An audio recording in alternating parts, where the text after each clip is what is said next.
ये संपर्क दीदी आ गई।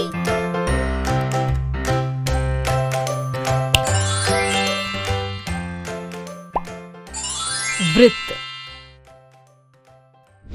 इस वीडियो में वृत्त का परिचय, वृत्त का केंद्र, वृत्त की त्रिज्या, वृत्त का व्यास और वृत्त की परिधि, इनके बारे में जानेंगे। टीचर्स बच्चे दैनिक जीवन के उदाहरणों के द्वारा गोलाकार वस्तुओं को समझने लगे, उसके बाद ही उन्हें वृत्त के बारे में विस्तार से समझाएं।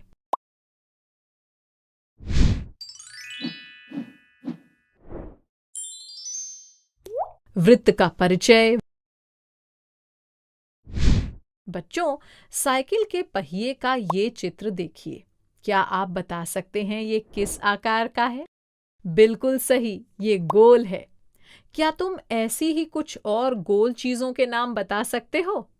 हाँ, रोटी गोल, बिंदी गोल, मम्मी की चूड़ी भी गोल और हाँ, चकला भी गोल। बिल्कुल ठीक, ये गोल होते हैं। लेकिन बच्चों, गणित की भाषा में इस गोलाकार को वृत्त कहा जाता है और इसे इंग्लिश में कहते हैं सर्कल। आपके आसपास भी तो बहुत सारी वृत्ताकार चीजें हैं। चलिए जल्दी से उनके नाम बताइए। आपके पास बस 10 सेकंड हैं।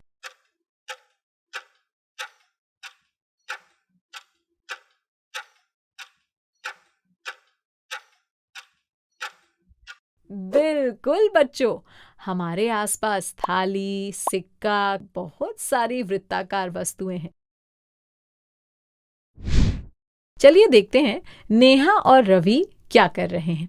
अरे, ये दोनों तो बहुत देर से मैदान में एक गोल घेरा बनाने की कोशिश कर रहे हैं, लेकिन हर बार गोला बनाने में कोई ना कोई चूक हो जाती है कभी ऐसा बन जाता है तो कभी ऐसा। क्या आप इनकी मदद कर सकते हैं? इसके लिए हमें एक रस्सी और 2 कीलों की जरूरत होगी। तो हम रस्सी के दोनों छोरों पर एक एक कील बांध लेते हैं और अब एक कील को इस तरह जमीन में गाड़ देते हैं। अब दूसरे सिरे में बंधी हुई कील को जमीन में रखकर पहली वाली कील के चारों तरफ गोल घुमा लेते हैं, ऐसे।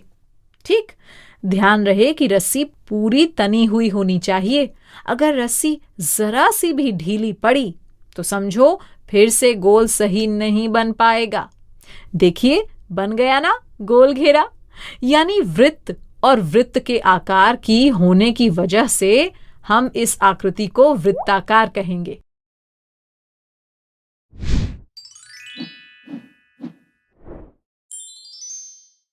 वृत्त का केंद्र।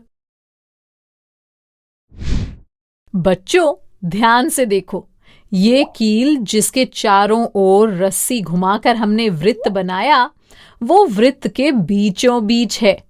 अब इस कील को हटा दो।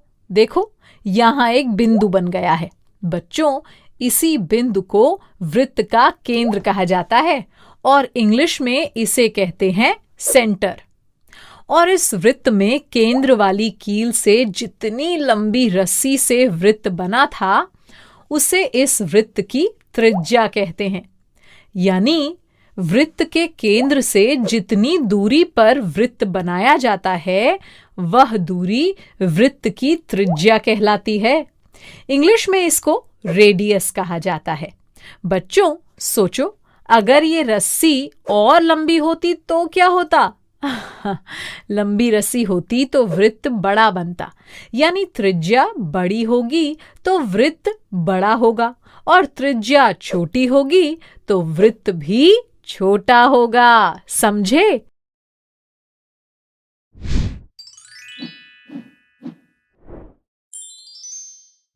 वृत्त की त्रिज्या। तो अब क्या आप इस साइकिल के पहिए को देखकर बता सकते हैं इसका केंद्र और त्रिज्या कहां पर है? बच्चों, इससे पहले जो रस्सी से जो वृत्त बनाया गया था, उसका केंद्र कहाँ पर था? बिल्कुल बीच में ना। ऐसे ही इस पहिए का केंद्र भी इसके बिल्कुल बीच में होगा। पहिए के ठीक बीच में एक बैरिंग लगी है, इसलिए ये बैरिंग इसका केंद्र होगी। इसमें जो तीलियां लगी हुई हैं, वो वृत्त की त्रिज्या है। अच्छा बताइए, साइकिल के पहिए में कितनी तीलियां लगी होती हैं? बहुत सारी ना। ऐसे ही वृत्त में भी बहुत सारी त्रिज्याएं होती हैं।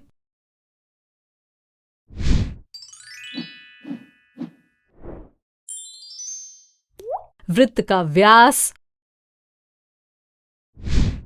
अच्छा, अब इस चित्र को देखिए। इसमें एक वृत्त बना हुआ है और 3 बच्चे एक रस्सी पकड़कर खड़े हैं।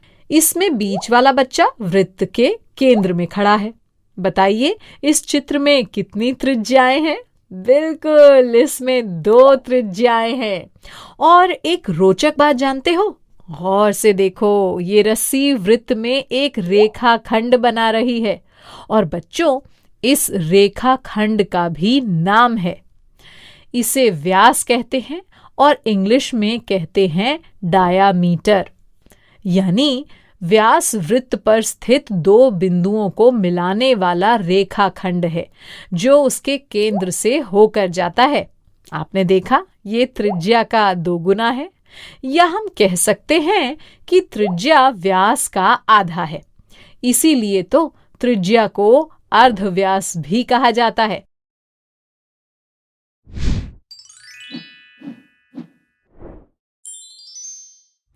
वृत्त की परिधि। बच्चों, कील ने एक चक्कर में जितनी दूरी तय की, उसको उस वृत्त की परिधि कहते हैं। इसको इंग्लिश में सरकमफेरेंस कहते हैं। चलिए बच्चों, एक बार फिर से रस्सी लेते हैं और उसके दोनों सिरों में एक एक कील बांध लेते हैं, जैसे हमने वृत्त बनाने के लिए बांधी थी। अब एक कील को जमीन में गाड़ देते हैं और वृत्त बनाना शुरू करते हैं और थोड़ा सा घुमाकर रुक जाते हैं, तो हमें ऐसी आकृति मिलती है। इस आकृति को चाप या आर्क कहा जाता है। ठीक, यानी ऐसी खुली आकृति जो किसी वृत्त का भाग या हिस्सा हो, उसे वृत्त का चाप कहा जाता है। बच्चों, क्या इस चित्र को देखकर आप वृत्त के भिन्न भिन्न भाग बता सकते हैं? तो सबसे पहले बताइए, इसका केंद्र कहां पर है? वृत्त का केंद्र यानी उसके बीच का बिंदु, यानी वृत्त का केंद्र हुआ बिंदु B। और इस वृत्त में कितनी त्रिज्याएं दी गई हैं? इस वृत्त में 3 त्रिज्याएं हैं, AB, BC और BD। बिल्कुल ठीक। बच्चों, ऐसे ही इस वृत्त में एक व्यास भी तो दिख रहा है। एक रेखाखंड जिसका नाम CD है, वो केंद्र से होकर गुजर रहा है और दोनों ओर से वृत्त की परिधि से मिल रहा है, इसलिए ये इस वृत्त का व्यास होगा। ऐसे ही वृत्त के चारों तरफ की दूरी इस वृत्त की परिधि है। और क्या दिख रहा है? गौर से देखो बच्चों, इसमें चाप भी तो दिख रहे हैं, AC, AD और एक बड़ा चाप CD, है ना? ये बड़ा चाप आधे वृत्त के बराबर है, इसलिए इसको अर्धवृत्त भी कहा जाता है। टीचर्स इसी तरह बहुत सारे उदाहरणों के माध्यम से बच्चों को वृत्त के बारे में बताएं। बच्चों, अब मैं जाती हूँ, कल फिर मिलने आती हूँ। इंग्लिश में अब होंगी बातें, मैथ सीखेंगे हंसते गाते। आपको ये वीडियो देखकर मजा आया ना? अगर आप इस वीडियो से संबंधित अन्य संसाधन जैसे कि अन्य वीडियो, गतिविधियां, क्विज इत्यादि देखना चाहते हैं, तो अभी डाउनलोड करें संपर्क स्मार्ट शाला मोबाइल एप्लीकेशन। और हाँ, अगर आपको ये वीडियो अच्छा लगा हो तो इसे जरूर लाइक करें और भी नए नए वीडियोस देखने के लिए सब्सक्राइब बटन पर क्लिक करना न भूलें। मिलते हैं बहुत जल्द YouTube और संपर्क स्मार्ट शाला ऐप पर।